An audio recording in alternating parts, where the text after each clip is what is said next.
Hello friends, मैं हूं अनिल सिंह और आप देख रहे हैं मेरा चैनल जैज़ द इंग्लिश। दोस्तों, मैं इंग्लिश टीचिंग गाइड हूं और मैं इस चैनल पर आपके लिए लेकर आता हूं इंग्लिश सब्जेक्ट से रिलेटेड जानकारी। दोस्तों, आज के इस टॉपिक में हम बात करेंगे difference between alphabet and letters, यानी कि लेटर और अल्फ़ाबेट में क्या अंतर होता है।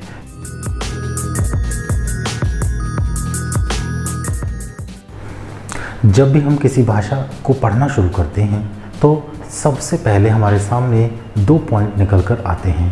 नंबर 1 लेटर और number 2 alphabet.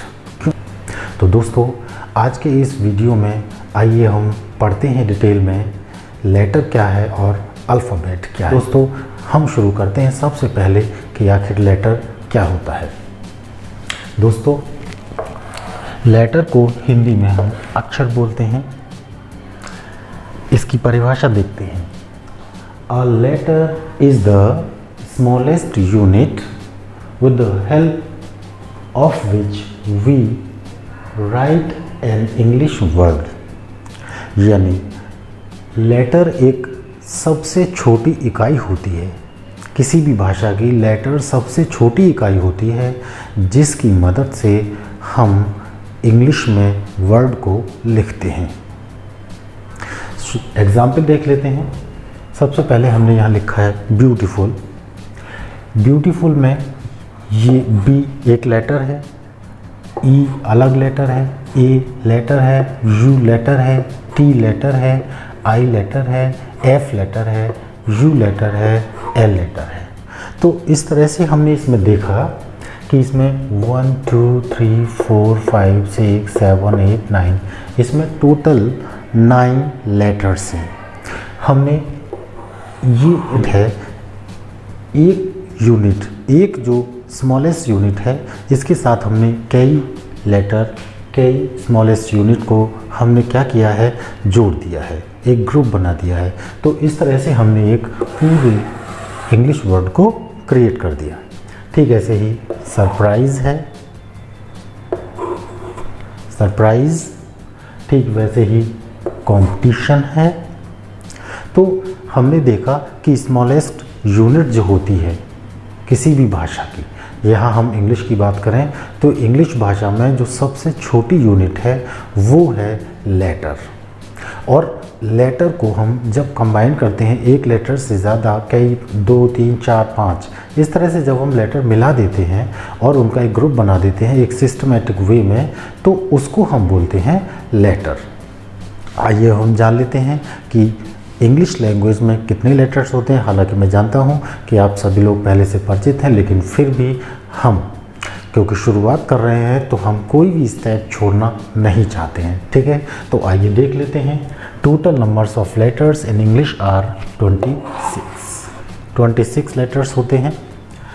A B C D E F G H I J K L M N O P, Q R S T U V W X Y Z. इस तरह से ये टोटल 26 लेटर्स हो गई। तो दोस्तों, हमने लेटर के विषय में पढ़ा कि लेटर क्या होता है। लेटर एक स्मॉलेस्ट यूनिट होता है किसी भी लैंग्वेज का।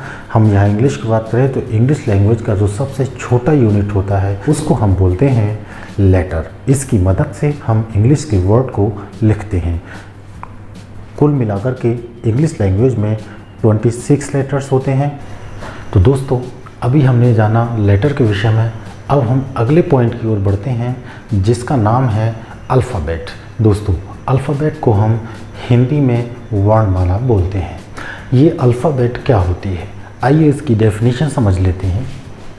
वर्णमाला क्या होती है? It is a set of letters or other characters with which one or more languages are written, especially if arranged in a customary order। Hindi में जान लेते हैं क्या इसका मतलब होता है। दोस्तों, अल्फ़ाबेट क्या होता है? अल्फ़ाबेट एक सेट ऑफ लेटर्स होता है। लेटर्स भी हो सकते हैं उसमें, कुछ सिंबल्स भी हो सकते हैं, कुछ कैरेक्टर्स भी हो सकते हैं, इन सब का एक सेट होता है। तो दोस्तों ये सेट ऑफ लेटर्स यानी कि एक ग्रुप ऑफ लेटर्स या सेट ऑफ लेटर्स जो होता है, क्या करते हैं उसमें, इसकी मदद से हम जब ये एक कस्टमरी ऑर्डर में, मतलब एक सिस्टमेटिक ढंग से अरेंज्ड हों। ये आपको बताया कि 26 लेटर्स होते हैं, तो ABCD इस तरह से जब हम Z तक काउंट करते हैं तो ये एक कस्टमरी ऑर्डर, एक क्रोनोलॉजिकल ऑर्डर में अरेंज्ड हैं। A के बाद B, B के बाद C, C के बाद D, इस तरह से ये सारे के सारे जो 26 लेटर्स हैं, इन सभी को हम अल्फ़ाबेट बोलते हैं। इसको हम एक उदाहरण के माध्यम से समझते हैं दोस्तों। जैसे हम यहाँ पर मैंने एक मोतियों की माला बनाने का प्रयास किया है दोस्तों।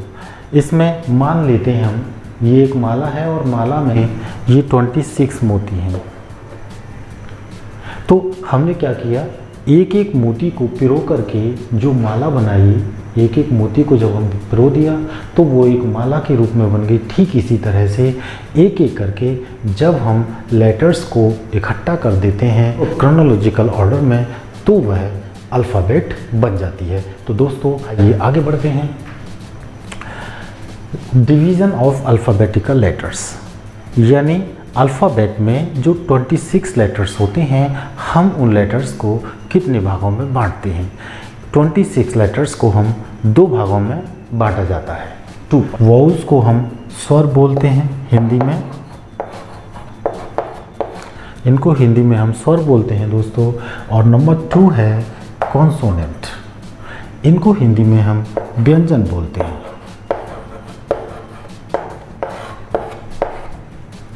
यानी अल्फ़ाबेटिकल जो लेटर्स होते हैं, इनको हम 2 पार्ट्स में डिवाइड करते हैं।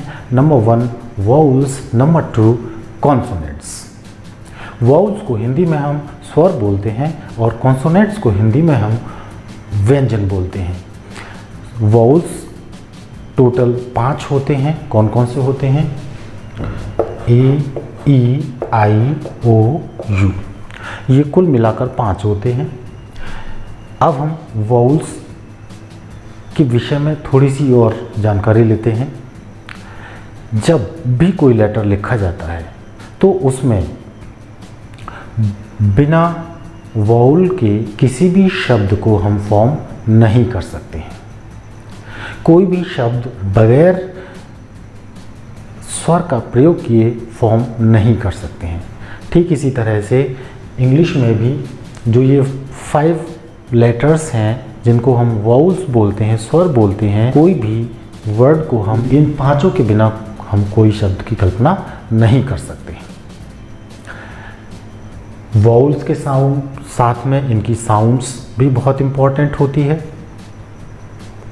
और इनकी जो साउंड्स होती हैं वो कौन कौन सी होती हैं? अ, आ, ई, उ, ए, ओ, औ। ये इतनी साउंड्स, ये जो मैंने यहाँ लेटर्स लिखे हैं हिंदी में, ये सारे के सारे लेटर्स जो हैं इनकी साउंड्स हैं। तो इन साउंड्स का किसी भी वर्ड में प्रोनंसिएशन अवश्य होगा। बगैर इन साउंड्स के प्रोनंसिएशन के किसी वर्ड को हम ये नहीं मान सकते कि ये लिखा जा सकता है।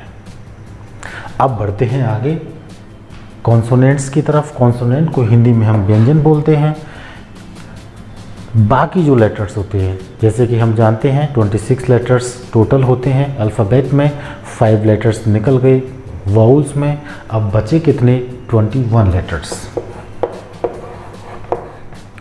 21 लेटर्स कॉन्सोनेंट्स होते हैं। B, C, D, F, G, H, J, K, L, M, N, P, Q, R, S, T, V, W, X, Y, Z। इस तरह से ये टोटल 21 लेटर हो गए। ये सभी के सभी कॉन्सोनेंट्स की तरह इस्तेमाल होते हैं। दोस्तों कॉन्सोनेंट्स की साउंड कौन कौन सी होती हैं ये मैंने यहाँ पे लिखी हुई हैं, सारी साउंड्स कॉन्सोनेंट्स की हैं। आप लोग इनको नोट कर सकते हैं, याद कर सकते हैं दोस्तों। तो दोस्तों मैंने यहाँ आपको बताया अल्फ़ाबेट क्या होता है। अल्फ़ाबेट, एक चीज़ याद रखना है हमको कि अल्फ़ाबेट्स हम नहीं यूज़ कर सकते हैं। एक लैंग्वेज में एक अल्फ़ाबेट का प्रयोग किया जाएगा, इसका प्रयोग नहीं करते हैं, ठीक है।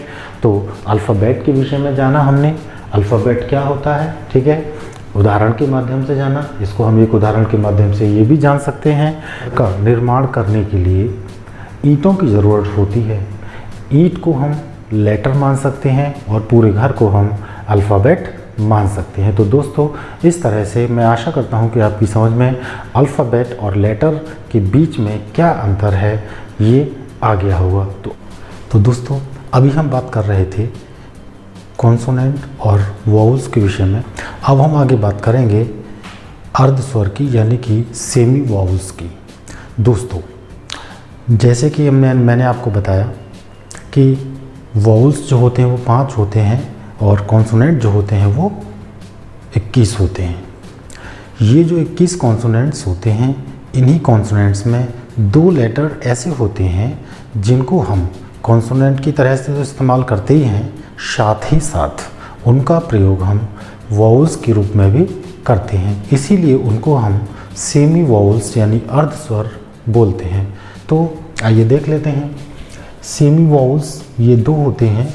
ये कौन कौन से होते हैं? Number 1 Y and number 2 W। ये 2 लेटर्स ऐसे होते हैं जिनको हम वाउल्स और कॉन्सोनेंट्स दोनों की तरह से इस्तेमाल करते हैं। ये परिस्थितियों के ऊपर डिपेंड है कि किस तरह से इसका प्रयोग किया गया है। आइए यहाँ हम एग्जाम्पल्स देख लेते हैं। जैसे पहले मैंने Y का एग्जाम्पल लिखा है। Y में जैसे हमने पहला लिखा है येलो। येलो में यहाँ सबसे पहले ये जो Y आया है, Y का यहाँ पे जो प्रोनाउंसिएशन हो रहा है, तो यहाँ हम ये कह सकते हैं कि Y का प्रयोग कॉन्सोनेंट की तरह से इस्तेमाल किया गया है। ठीक इसी तरह से ये दूसरा जो शब्द है यार्न, यार्न का मतलब धागा होता है और यहाँ पे या एक कॉन्सोनेंट लेटर की तरह से प्रयोग किया गया है। फिर है यार्ड। यार्ड में या को हमने किस प्रकार यूज़ किया है? कॉन्सोनेंट की तरह से। अब हम यहाँ पे Y का प्रयोग वाउल्स के रूप में कैसे करते हैं ये देख लेते हैं। जैसे मैंने एक शब्द लिखा है यहाँ पे हाइड्रोजन। ये जो हाइड्रोजन होता है HYDROGEN। हाइड्रोजन में H के बाद जो Y आ रहा है, यहाँ पे Y को हम प्रोनाउंस कॉन्सोनेंट की तरह से ना करके इसका जो प्रोनाउंसिएशन हो रहा है वह हो रहा है ई के रूप में, और ई होता है वाउल। तो यहाँ पे Y का प्रोनाउंसिएशन हमने देखा वाउल्स के रूप में हो रहा है। ऐसे ही यहाँ पर बिजी, बिजी में ये जो Y है, इस Y का प्रयोग यहाँ पे वाउल के रूप में किया गया है। यहाँ पे हिंदी में जब हम इसको प्रोनाउंस कर रहे हैं तो इसका मतलब है बिजी। जी, ज में बड़ी ई मिली हुई है, दो ज प्लस ई मिलाकर के जी बना है। तो यहाँ हम कह सकते हैं कि यहाँ Y का प्रयोग ई यानी कि वाउल साउंड की तरह से इस्तेमाल किया गया है। इसके बाद एक और देख लेते हैं। अब हम W के विषय में बात करेंगे। यहाँ पे देखिए वर्क, वर्क में जब इसको प्रोनाउंस कर रहे हैं तो पहला लेटर आ रहा है व, ये है कॉन्सोनेंट।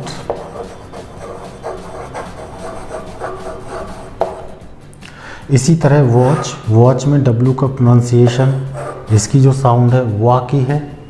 वाटरफॉल में साउंड है वा की। इन तीनों ही शब्दों में W का प्रयोग कॉन्सोनेंट लेटर की तरह से प्रयोग किया गया है। यानी यहाँ पे W जो प्रोनाउंस हो रहा है वो कॉन्सोनेंट के रूप में प्रयोग हो रहा है। अब हम बात करते हैं W का प्रयोग वाउल्स के रूप में जो होता है वो कैसे करते हैं। जैसे पहले हमने शब्द लिखा बॉलर। बाउलर। अब यहाँ पे ये जो W है, इस W को जो प्रोनाउंस कर रहे हैं हिंदी में, तो इसका जो साउंड निकल के आ रहा है वो ऊ निकल के आ रहा है, और ऊ साउंड होता है वाउल साउंड। तो हम यहाँ कह सकते हैं कि W का प्रयोग यहाँ पे वाउल के रूप में किया गया है। ऐसे ही दूसरे शब्द में बाव, यहाँ भी W का प्रयोग, साउंड आ रही है ऊ की, तो ये वाउल का प्रयोग हुआ है। ऐसे ही यहाँ पे क्रो है, W है, यहाँ पे O और W दोनों की साउंड को मिला के O की साउंड बन गई है, तो यहाँ इसको हम कह सकते हैं कि ये W इन तीनों ही शब्दों में वाउल के रूप में प्रयोग किया गया है। तो दोस्तों, हमने देखा जो सेमी वाउल्स होते हैं Y और W, इन दोनों का प्रयोग हम कभी कभी वाउल्स के रूप में भी करते हैं। दोस्तों, मैं आशा करता हूँ कि मेरे द्वारा आपको दी गई ये जानकारी आपके लिए मदद करेगी, और यदि आपको ये जानकारी अच्छी लगी हो तो मैं आपसे ये रिक्वेस्ट करता हूँ कि आप इस वीडियो को लाइक करें, शेयर करें और कमेंट करें, और साथ ही साथ सब्सक्राइब भी कर दें, जिससे कि ज़्यादा से ज़्यादा के साथियों की मदद हो सके। धन्यवाद।